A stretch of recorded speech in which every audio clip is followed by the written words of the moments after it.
Welcome to Super Investor US in San Francisco, California. I'm Louis Trincano, partner at Access Capital Partners, and this afternoon I have the pleasure of interviewing Eric Ryan, co-founder of Messot Products. Eric, good afternoon. How are you doing?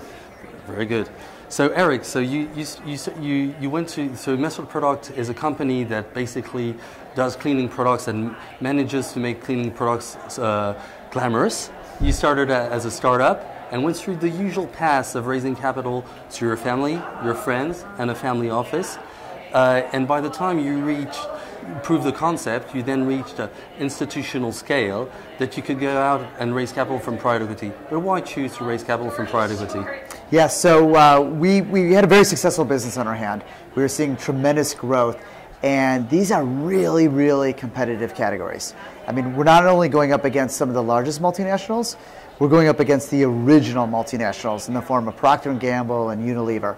So we fundamentally believe we needed two things. We needed scale, and we also needed to bring in operating partners that would help us scale. So not only have the financial support, but also have the operating support.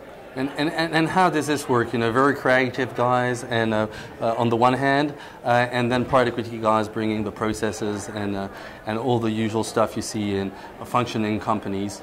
Well, it creates tension, and that's what you want, right? You really, the way I always think about it is you want artists and you want operators, and you want entrepreneurs that can be visionaries and be crazy enough to try to do things a little differently and change the world, but be partnered with people who also know how to execute. And that's how I always saw the relationship, was bringing those two worlds together. And we want to be one of those few companies that had the ability to really drive innovation and creativity, but also run a predictable business that could execute. Okay, brilliant. And where are you now? So about 18 months ago, we went through what I would refer to as both an acquisition and a merger. So we were acquired by a capital group based in the UK, and they had an asset that was a competitor of ours that we've merged with. And so together we brought the two companies together into what we now call People Against Dirty.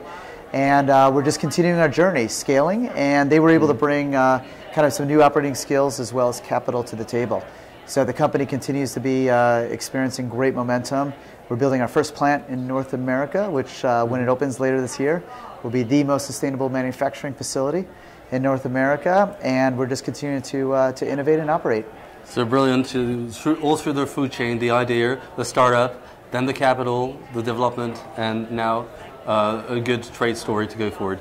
Eric, congratulations, and thank you very much for your time. Thank you.